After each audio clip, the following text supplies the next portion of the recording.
Hi guys! Nandito na kami sa, ano tong tawag dito ma'am?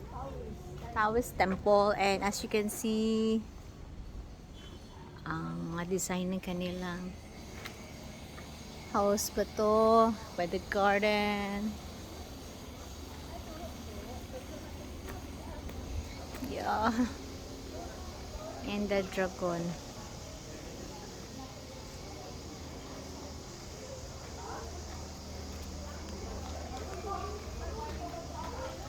And makikita niyo yung city. Part ng Cebu City. Sa baba.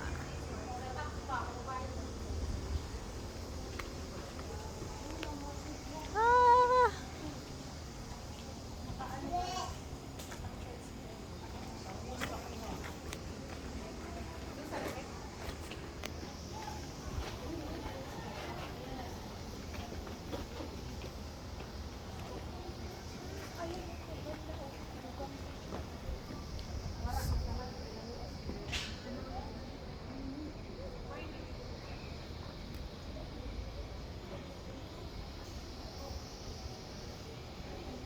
Picturean mo ko, Ma'am Trans.